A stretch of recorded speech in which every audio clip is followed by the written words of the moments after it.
On a hopeful note, I'm sure that many of you have questions, and I'm sorry if we don't get through them. We've got microphones in the audience and also questions coming in from home. But if you put your hand up high, then yeah, just come. Two here in the front row. Thank you, Iain. First of all, I'm a brain spotting therapist. I don't know how much you know of brain spotting, but your work is referenced a lot in the trainings and in the work, so thank you for that. I wonder what you think about technology and whether technology plays a role in a paradigm shift towards moving beyond materialism and what some people are calling transhumanism, this next stage of virtual identities and virtual existences and moving beyond matter? I'm not hopeful about that. I must be very honest. I see that as really the triumph of the abstract, the representational over the real, embodied and experienced, which is reality. When one talks about transcending materialism, one doesn't mean turning one's back on matter. Goethe, who I think was one of the profoundest thinkers of all time, and of course a scientist, a philosopher, a poet, a playwright, and a great thinker, pointed out that we don't find the eternal by turning our back on time, but by going into the things of time. We don't find the spiritual by turning our backs on matter, but by going deeper into the material and seeing it as ensouled. And that is this bringing together of opposites that I think is so important. If I could just leave everybody with that idea that what I'm about is not polarizing, but trying to bring together things that appear to be opposites, because they're really not opposites. Do you have anything? Well, just to second the idea of embodiment, it's very important to have a body. The idea of being downloaded onto a hard disk or something fills me with horror.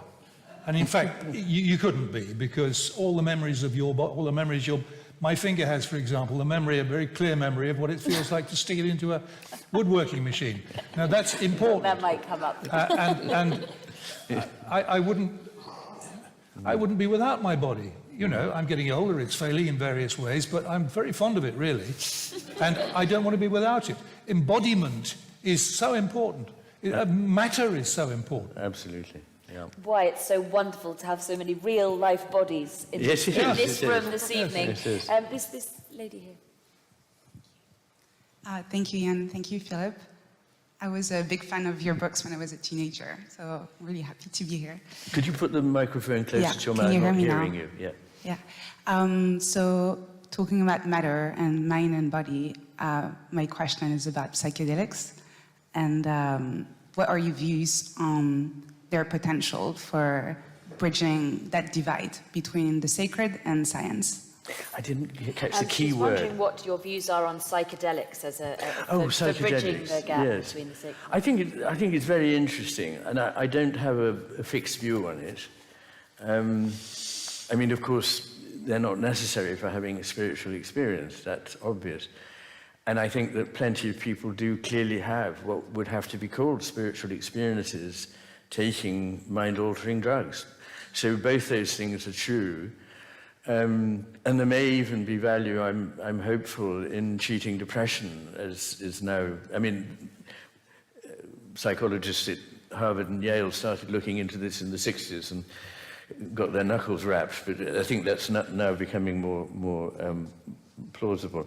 But I don't see them as really more than an adjunct. I see them as something interesting, worth exploring perhaps for some people, but not as intrinsic to the coming together of mind and matter, which seems to me a business of attending to the world, particularly to the natural world. It's easier to become divorced from one's body, oddly, in a city, which is a very material place, because there's something about nature, that we know this from research now, that is absolutely incontrovertible, that spending time in nature is enormously important to spiritual well-being, physical well-being, cognitive well-being. and that people deprived of it become angry, short-tempered, don't think straight, are miserably unhappy.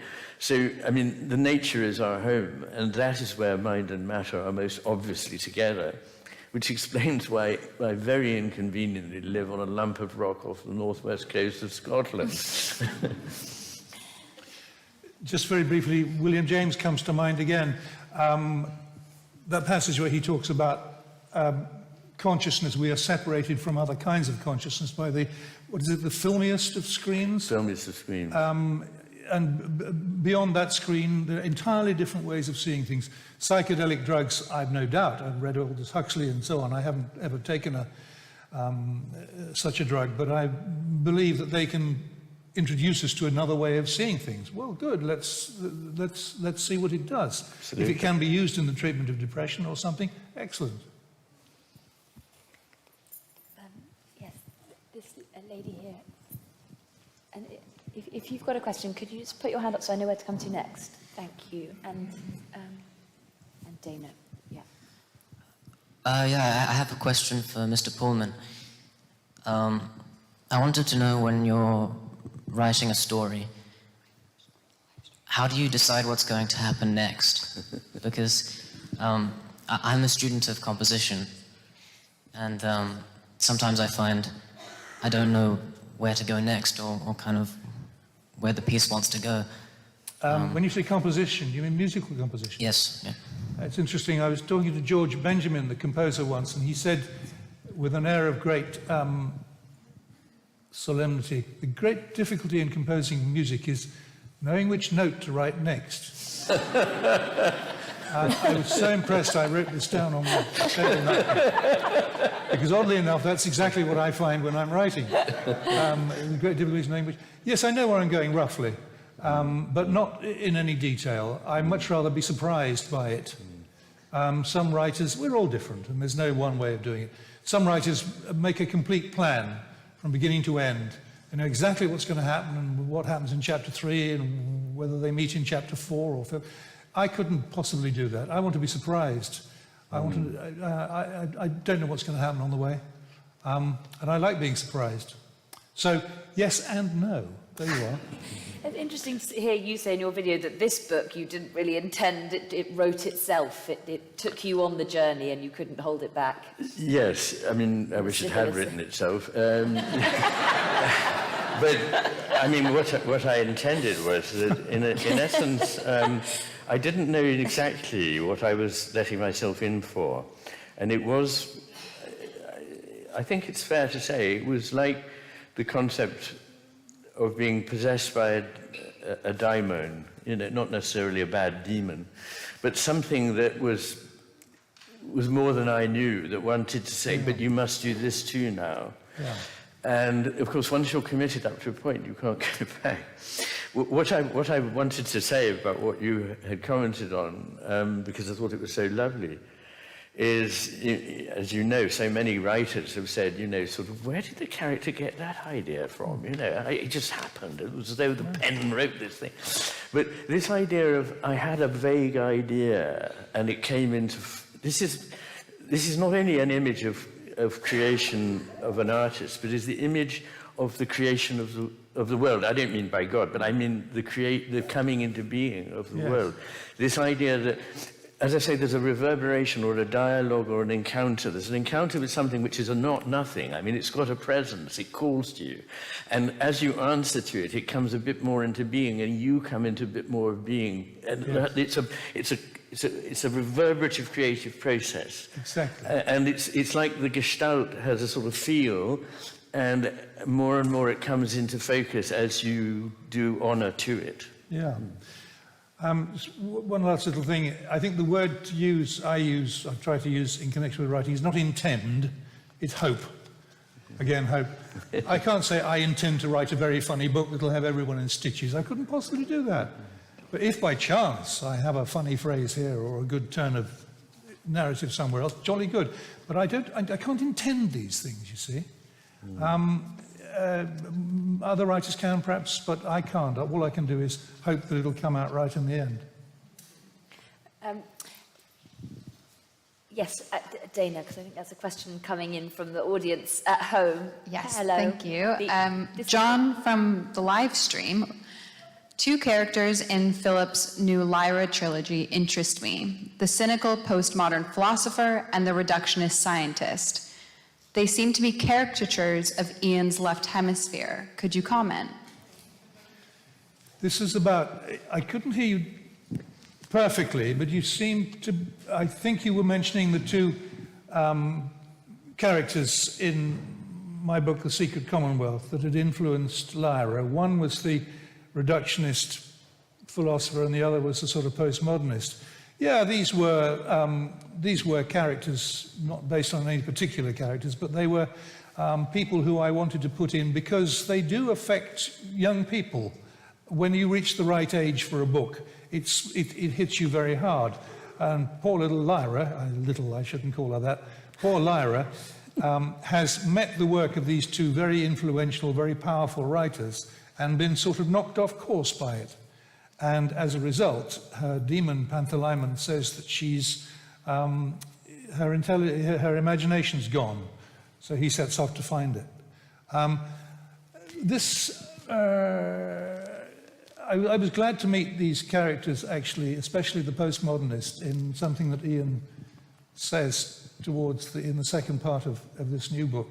And I'm so struck that I wrote it down. I've got it here, and I'll tell you what it was. About postmodernism.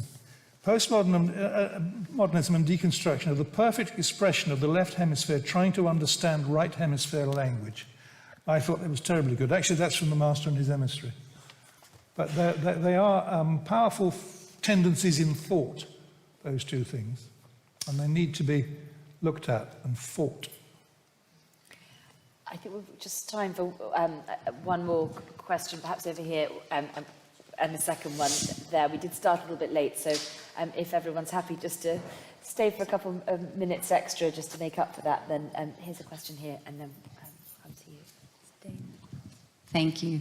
Thank you so much. I wanted to come back to the when you were speaking about the sacred, and that I haven't got your books.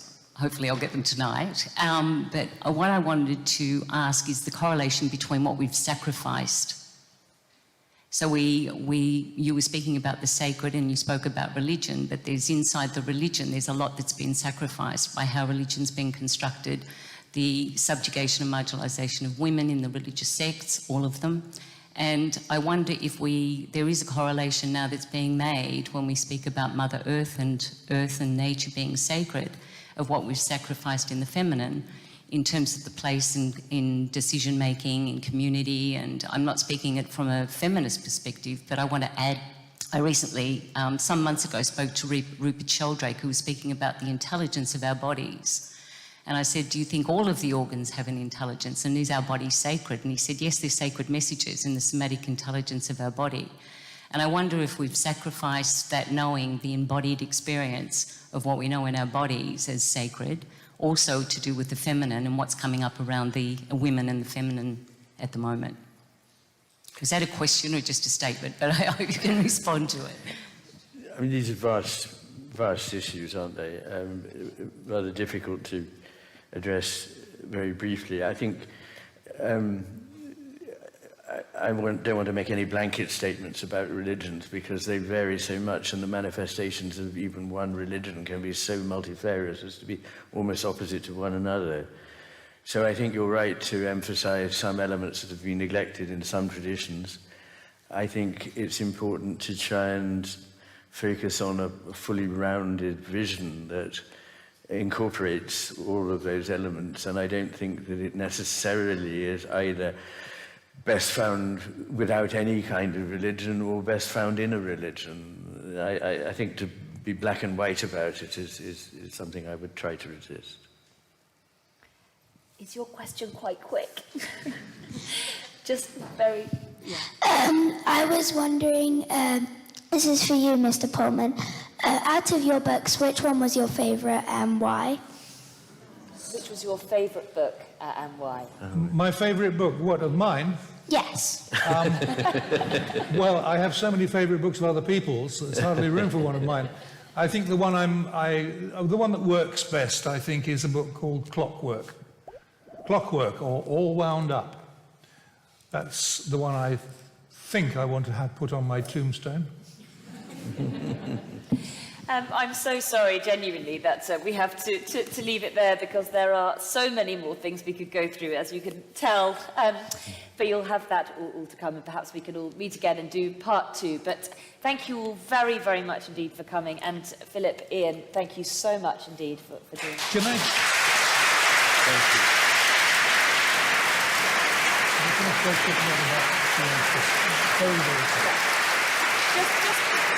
Just before you go, Philip would like to say... Just a very quick finish with word. Philip. This is the most extraordinary book.